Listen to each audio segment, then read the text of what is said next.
Welcome to the Trucks Roll podcast. I'm Tom Wiers, and today I'd like to talk to you about 3 strategies to improve fleet maintenance costs. What we're going to do today is I'm going to use some real life data out of our Fleet Partner Dashboard about the importance of capturing data, analyzing data, and then using that data to make a better decision going forward.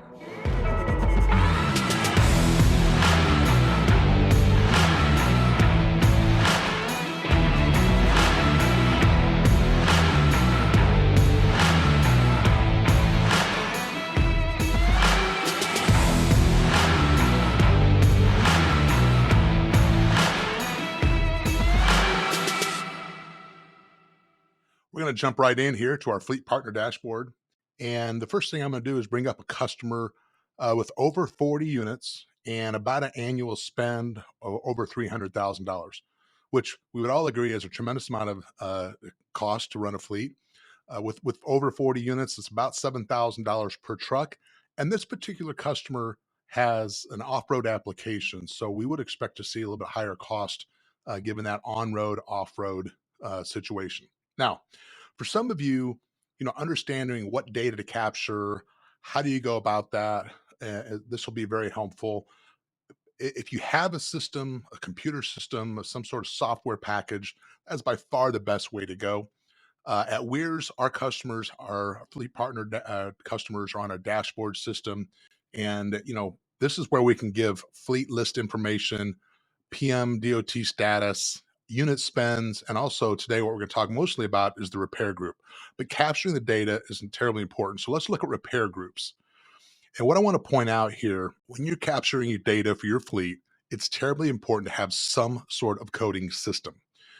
In our particular situation, we use a VMRS, and this is a standard created by the American Trucking Association years and years ago, where fleets have adopted essentially a standard language in order to classify expenditures. And if you, as an example here, if you see 16, that's a 2-digit code. Sometimes it'll be a 4-digit code or even longer. But for simplicity's sake, we use a 2-digit code. That represents suspensions. And then, of course, 13 is for brakes and 99 is for PMs. So what this allows you to do is over time, you can classify your expenditures not only by unit, but also by system. And so it's terribly valuable to look at the unit and what you're spending on a per unit basis. But a lot of times it's actually looking at the repair systems where the data will help you identify opportunities for improvement. And for example, it might be that your PMs aren't appropriate for your application or your use. And we're going to look a little bit of that today, in fact. So we're looking at repair group data. And what I like to do, and this is that customer with over 40 trucks.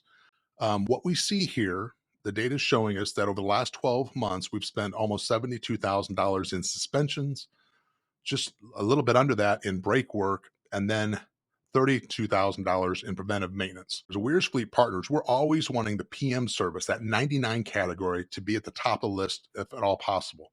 So that tells us that we're investing in PMs and it's helping drive and manage the rest of the cost. PMs are generally pretty expensive, oil, filters, those sorts of things. When you get into suspensions, brakes, engines, now you're talking with it's a whole different cost category, higher skilled labor. Parts are very expensive, especially in this environment where they're hard to get. So not only you have the cost, but you have the downtime waiting for parts and those sorts of things for larger repairs. Now we have some data and we're going to start to analyze it. And what I want to do is I want to look at suspension and what is driving that higher cost for this particular fleet in this period of time, which is basically the last 12 months. And when I click on it, I can see we're using the dashboard, our Fleet Partner Dashboard, that we had one particular repair that was $31,000, which is obviously quite high considering the others are 1,000, 1,500, those sorts of ranges. And if I click on the invoice, I can now begin to analyze what's going on with that particular repair. So again, the code and the classification allows me to dig a little deeper. And what you're going to find on this particular unit, I've done some of the pre-work on here, but this unit was actually involved in an accident. And so when we look into this, it's terribly important that we understand what's driving these costs. This isn't something that happened as just a typical failure. This unit was obviously in an accident. And one of the things you'd want to do when you're setting up your own fleet maintenance tracking system is understand how you're going to classify accidents. Is that something that you're going to include in your maintenance data or exclude? You might include it if it's costs coming out of your company's budget.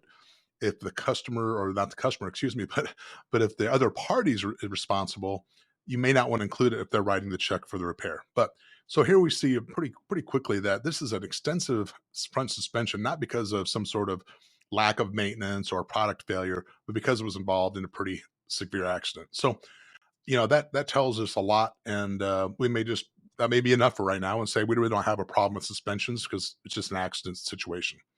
But let's take a look at the next group. We're going to find some additional information out here when we look at brake systems. Again, this is number 13. And I'm going to classify my rank order. And again, I'm going to see that there's this $12,000 invoice. And I want to take a look at that. Is there anything that will tell me? The cause is the customer states he sees metal shavings, front brakes, and they're locked up. And that's the complaint. And then the causes get into kingpins, rotors, brake shoes, calipers, those sorts of things.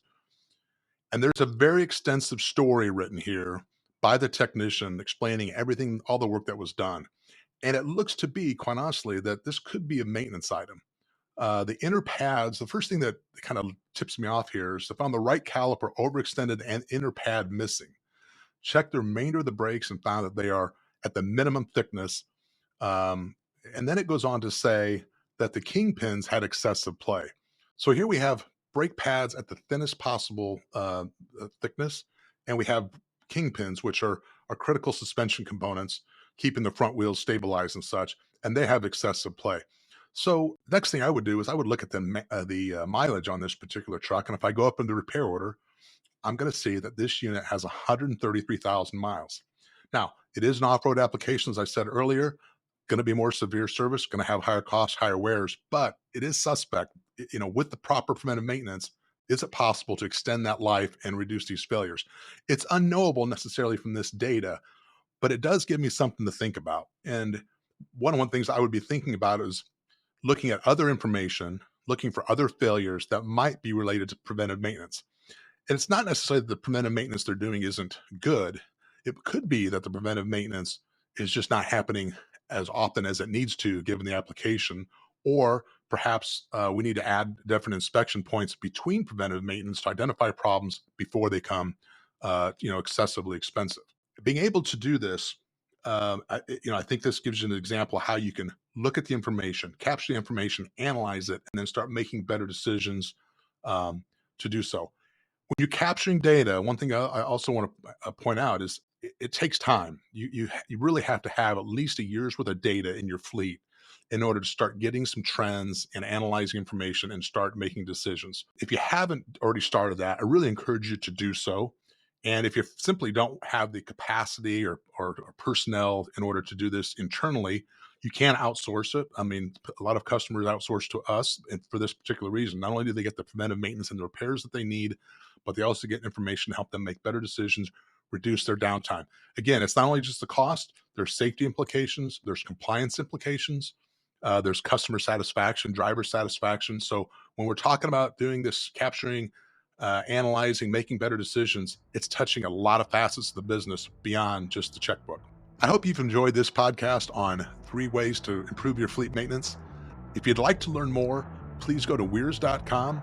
We have a page on our fleet partnership plans that give you detailed information, and one of our representatives will be happy to walk you through that. Thanks, and trucks roll.